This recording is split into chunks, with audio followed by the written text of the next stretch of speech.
Hello and welcome back to Star Citizen. My name is Evenlease, and today on 10 minutes more or less ship review, right behind me, the Robert Space Industries Scorpius Antares. Let's go ahead and take a look.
Welcome back to another review. Thank you Cypher1 and What124 for assisting me with today's review, taking a look at the RSI SCORPIUS Antares. I'm going to break it down for you here really quick. First, we're going to talk about the price, the stats of the ship, going into some PvP out there in the persistent universe, and then finally my review score. All in all, I'll show you the entire exterior of this ship and if it has this gold standard components pass, exactly where you can find every one of the components on this ship. So let's go ahead and take a look. The RSI SCORPIUS Antares is the variant of the base Scorpius, and this one is a bit different because, as you could tell, there is no top turret on this ship. It starts off at $230 if you were to buy it on the pledge store, or if you buy it in game, it's 5,216,400 aUEC. Now, you do have a 7-minute and 35-second claim time with a 2-minute and 31-second expedited claim time, which is definitely not terrible at all. If you get destroyed, you can get back out in battle pretty quick. The pilot does have a total of 2,183 burst damage per second, and that's due to each one of these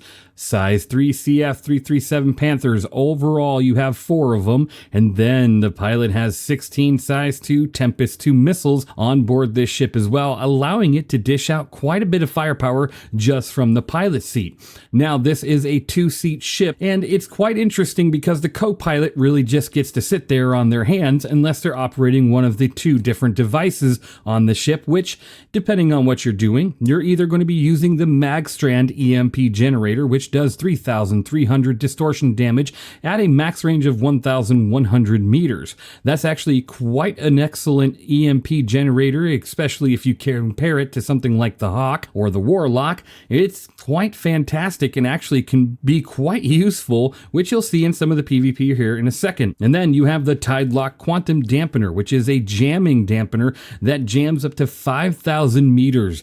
But I will say right now, the co-pilot can only operate 1 at a time, making it rather limited. You either decide to keep people near you and not able to jump, or you decide to use the EMP generator, trying to shut down their systems. But I will have to say, you have to make sure the target that you are shooting has their shields down, or that EMP generator will do absolutely nothing. So with that in mind, it is a pretty interesting choice that the pilot has no control over one of those systems. I honestly think if they gave the pilot the EMP generator and then the co-pilot the Tidelock Quantum Dampener, it could at least share the load, allowing both devices to be used at the same time, which could end up being quite overpowering, so that's probably why not. But as it stands, the co-pilot cannot do anything else. They cannot use the missiles, they cannot fly the ship. It's quite interesting to say the least, and hopefully we don't see this type of system in any other future future ships, because it just means that your passenger is going to be very bored, at least most of the time. Now, this ship does have a size 2 shield generator sitting at 4,740 bubble shield when you get this ship stock, which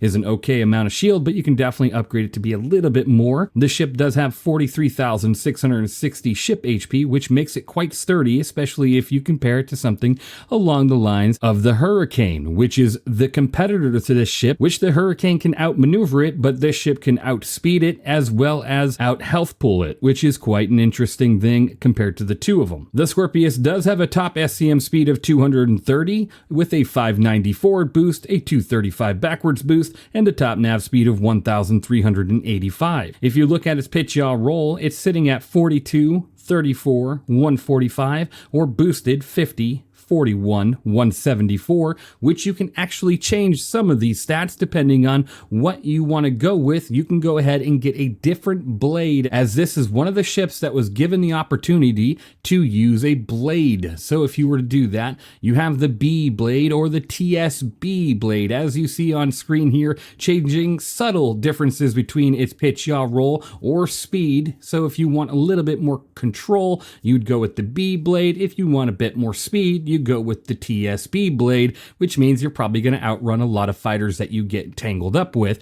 which is not a terrible option. You can buy those in some of the stores out there in the persistent universe, so take a look. Now, you do have 48 flares and 5 decoys, which is average across the board, and then you have 13.5 SCU of hydrogen fuel and 1.8 SCU of quantum fuel, which is quite surprising on the quantum fuel side, and actually quite an amazing amount. Now, let's go ahead and take a look at the exterior of this ship really quick. I have quite a bit of battle damage from when I was out there trying to attack random targets with my co-pilot over the Hathor sites, but really quick, we'll take a look. This ship does have a full gold standard and components pass, which means if you walk up, you'll see these little blue buttons, and if you were to press them, it would actually drop down components, or if you look even further, like right here, it drops down a complete weapons rack, allowing you to store a couple weapons for your pilot as well as your co-pilot, and that's actually quite amazing, and the way it drops down is really nice. Now, if you look around, you do have a lot of your component access, including storage, one here and one on the other side. Pilot and co-pilot, go ahead and press F,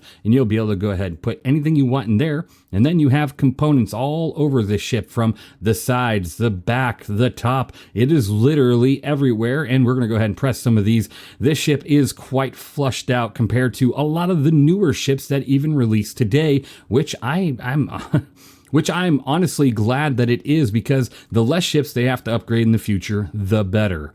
Now, I will say really quick, this ship does have a couple issues. First being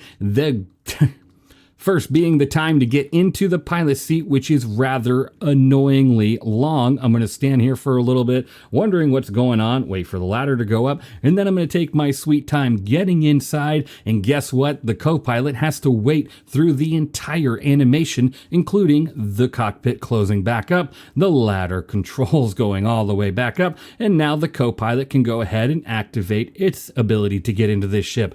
So if you are in any bit of a rush, I promise you, don't be with this ship, or you're going to be sitting there for a little bit.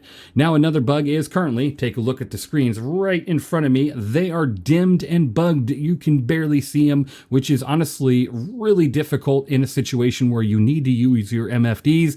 And with that, let's take a look. It's got quite the view in this ship, but we're going to go and do a little bit of PvP really quick, and I'll give you my score.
Alright, as you can see, this thing can do quite a bit of damage, especially since the pilot's guns have over 180 rounds per weapon, allowing it to shoot forever. And with force size 3, that means you're outputting a lot of damage. And then the co-pilot, if you have one, is able to use its EMP to disable ships once you have their shield down, which typically it has to be a bubble shield, because I've noticed with a quadrant shield, you pretty much have to drop all faces or get very lucky that the computer or the system recognizes that your EMP actually hit a downed shield face, allowing it to do distortion damage.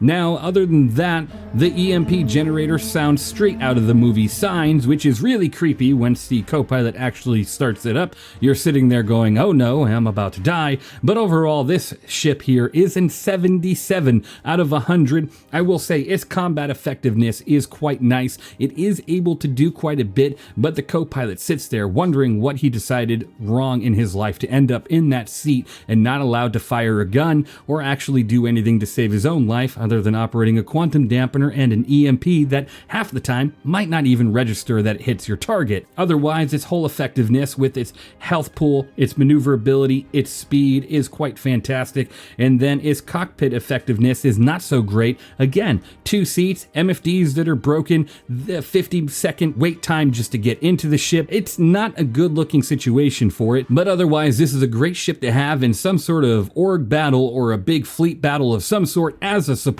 ship. Would I go out there one-on-one a lot of times with this ship? Probably not, because you're going to be typically beat by anything smaller than you, unless you're facing a pilot that just might not understand how to attack a ship like this. But you are not really going to have a great time against something like an Arrow, a Gladius, a Wolf.